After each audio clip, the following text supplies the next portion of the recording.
वर्तमान इन्डिया बनेपछि पनि त्यहाँ अरू दर्जनौं स्वतन्त्र राज्यहरू थिए जसलाई अङ्ग्रेजले निर्माण गरेको खुनी फौजको बलमा पटेलले लाखौंको हत्या गर्दै आतंक मचाउँदै इन्डियामा गाभेका थिए। नमस्कार, ग्रेटर नेपाल टिभीमा यहाँलाई हार्दिक स्वागत छ।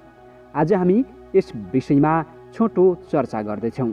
ब्रिटिस साम्राज्यबाट संसार लुटिँदै गर्दा जब विश्वयुद्ध भयो तब युद्धका कारण ऊ एसियाबाट बिदा हुन बाध्य हुँदै गर्दा 18 जुलाई 1947 मा नै ब्रिटिस संसदबाट उसले आफ्नो उत्तराधिकारीको रूपमा इन्डिया नामक विस्तारवादीको गर्भधारण गर्यो र 15 अगस्त 1947 मा इन्डिया जन्मियो।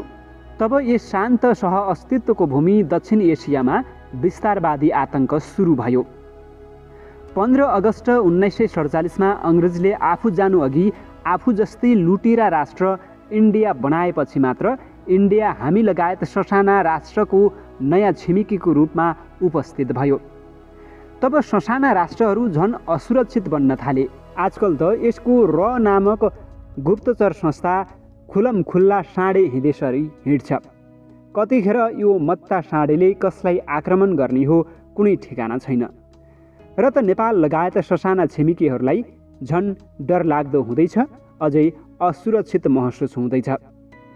इन्डिया नामक राष्ट्र आज दक्षिण एसियामा अशान्ति लुटिराको रूपमा साना राष्ट्रहरूको काल बनिसक्यो। त्यसै इन्डियाद्वारा वर्तमान इन्डियाभित्रका ससाना र स्वतन्त्र राज्यहरू जुनागढ, निजाम, हैदराबाद, भोपाल, गोवा, चन्दन नगर, पण्डुचेरी, सिक्किम, काश्मीरमाथि गिद्धे नजर लगाउन थाल्यो। यसरी कुदृष्टि लगाउने क्रममा इन्डिया जन्मने बित्तिकै सन् 1947 नोभेम्बर 9 मा सानो राज्य जुनागढलाई आफ्नो पहिलो शिकार बनायो।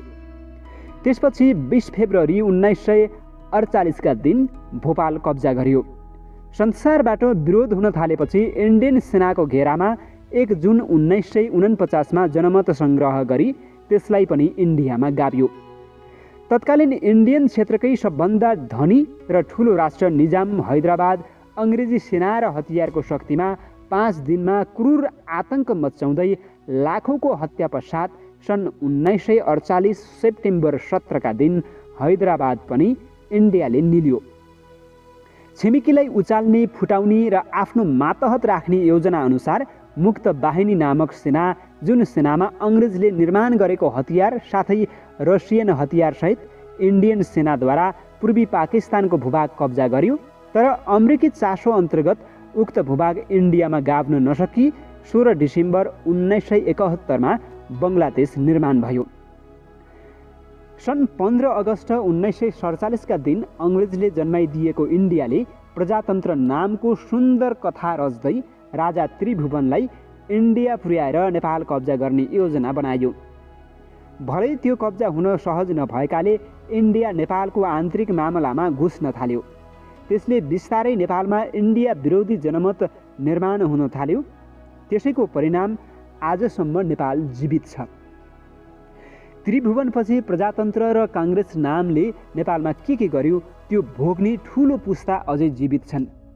त्यति मात्र होइन, अङ्ग्रेजले जन्माइदिएपछि उसले आफूलाई इन्डिया नभई अङ्ग्रेज नै ठान्यो र त झन्डै 700 वर्ष पुरानो शैव धर्मद्वारा स्थापित र बौद्ध इस्लाम समेतको आस्थाको केन्द्र भएको पुरानो इतिहास बोकेको संसारकै सुन्दर राष्ट्र काश्मीरलाई र महाराजा हरिसिंहलाई तर्साउँदै इन्डियाले अधिकार जमाउन थाल्यो। हुन त काश्मीर विषय संयुक्त राष्ट्रसङ्घमा समेत पुगेको हो। संयुक्त राष्ट्रसङ्घले के न्याय दियो सबैले देखेकै छन्। अहिले काश्मीरको अवस्था कस्तो छ विश्वले देखेकै विषय हो। इन्डियनहरू रङमा कालो भए पनि उनीहरू आफूलाई गोरा अङ्ग्रेज जस्तै सम्झन्छन् र अङ्ग्रेजी शैलीमा ससाना छिमेकीहरूको अस्तित्व मेटाउने योजना बनाउँछन्। त्यसै खुनी योजना अन्तर्गत कमजोर र सानो राष्ट्र सिक्किममा 6 अप्रिल 1975 मा 5500 भन्दा धेरै सेनाद्वारा आतंकित बनाउँदै सिक्किम इन्डियामा विलय गरेको सबैलाई थाहा छ। उता इन्डियाले छिमेकी तिब्बतमा पस्यो, त्यहाँ पनि चलखेल सुरु गर्यो। आन्तरिक मामलामा खेल्ने खोज्यो, त्यसैकारण चीनद्वारा तिब्बतको हत्या गरायो। इन्डिया त्यतिमा मात्र सीमित छैन, उसले मालदिप्समाथि गरेका करतुत कसैबाट छिपेको छैन। श्रीलङ्कामाथि पामेल उठाएर केसम्म गर्न भ्यायो? भुटानमाथि कब्जा जमाउँदा नेपाली मूलको भुटानीको हालत के भयो? भुटानीहरूले आफू जन्मेको जन्मभूमि त्याग्नु पर्यो। त्यति मात्र होइन, नेपालको कालापानीमा सेना राखेर कब्जा गरियो। लिपुलेक र लिम्पियाधुरा आफ्नो नक्सामा गाभ्यो। सुस्ताको नेपाली भूभाग झन्डै 33 हेक्टरभन्दा ठुलो भूभाग कब्जा गरेको छ। नेपालको तराईमा आफ्नो नागरिक घुसाएर मधेसीको नाममा सिमाना रोकेर कति आतंक फैलायो सबैलाई थाहा छ। परिस्थिति नमिलेर नसकेर मात्र हो, नत्र उसले नेपाल नै खान्थ्यो। दोक्लाम भनौँ या अक्साई चीन वा लद्दाखमा कालापानीमा जस्तै चीनको भूमिमा पनि कब्जा गर्न खोजेकै हो। त्यसैको उत्तर चीनले दिँदा गलवान घटना घटेको हो, जहाँ 20 जना भारतीय सेनाको गत वर्ष मृत्यु भएको थियो चिनिया सेनाद्वारा। नेपालले सक्ने भए कालापानीमा गलवानको जस्तै घटना हुन्थ्यो। सुस्तामा हुन्थ्यो। हामी कमजोर भएकै कारण, हाम्रो मनस्थिति कमजोर भएकै कारण इन्डियाले नेपाली भूभाग कब्जा गरेको छ। हाम्रा शासकका दलालीकै कारण हामी कमजोर र गरिबी भयौँ। त्यसैले त 31 जुलाई 1950 को सन्धिले फिर्ता गरे पनि नेपालको 1/3 टिस्टा काङ्गडासम्मको भूमि भारतीय कब्जामा छ। इन्डियाको अङ्ग्रेज नीतिले छिमेकीलाई मात्र होइन, उसले जबरजस्ती गाभेको भूमिभित्रको बासिन्दालाई कसरी दबाएको छ भन्ने बुझ्न आसाम जानुपर्छ, मिजोरम जानुपर्छ, नागाल्यान्डको खोला खोल्सीको हत्या र त्यहाँ बगेको रगत हेर्नुपर्छ। त्यति मात्र होइन, आगो लगाई खरानी पारिएको र गोला बारुदले खण्डहरू र उजाड पारिएको काश्मीरका घरहरू हेर्नुपर्छ। प्रजातन्त्रको उच्चारण गर्दा खेदाएर विदेशी भूमिमा बस्न बाध्य काश्मीरीलाई हेर्नुपर्छ। प्रजातन्त्रको उपयोग गर्न खोज्दा ट्याङ्कसहित सेना लगाई आतङ्ककारी भनी मारिएका लास हेर्नुपर्छ। विभिन्न आरोप लगाउँदै बन्दी जीवन बिताइरहेका काश्मीरका जेलहरूमा कोचिएका काश्मीरीको अनुहार हेर्नुपर्छ। त्योभन्दा ठुलो र डरलाग्दो विषय त सिङ्गो इन्डियाभरि अपहेलना र बहिष्कार गरिएका मुस्लिमहरूको अवस्था हेर्नुपर्छ। त्यसैले चित्रित गर्छ इन्डिया के हो र त्यहाँको कथित लोकतन्त्र के हो। सबै छर्लङ्ग हुन्छ। त्यसैले इन्डियाबाट बच्नु छ भने रोटी बेटीको कुरा होइन, धर्म र संस्कृति जस्ता मन छुने भावुकताका कुराले होइन, इन्डियाको अङ्ग्रेजी हुकुमत र शैलीका विरुद्ध न्यायप्रेमी जनताहरू एकजुट हुन पर्दछ।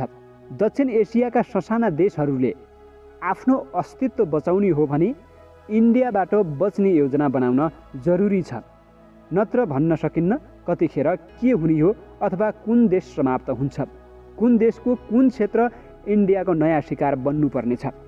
त्यसैले दक्षिण एसियाली देशहरू सचेत बन्न जरुरी छ। एकीकृत सुरक्षा प्रणाली निर्माण गर्दै इन्डियाबाट बच्ने साझा संयन्त्र निर्माण गरी सचेत हुन नसके नेपाल लगायत साना छिमेकीले केही भूभाग वा देशै गुमाउन सक्छ। इन्डियन कर्मचारी तन्त्रले त्यही इङ्गित गर्दछ, सञ्चार क्षेत्रले त्यस्तै प्रचार गरिरहेको छ, इन्डियन इतिहास र मानसिकताले त्यही भन्छ। त्यसैले चेतना भया। आजको श्रृङ्खला तपाईँलाई कस्तो लाग्यो? कृपया आफ्नो विचार कमेन्टमा लेख्न नभुल्नुहोला।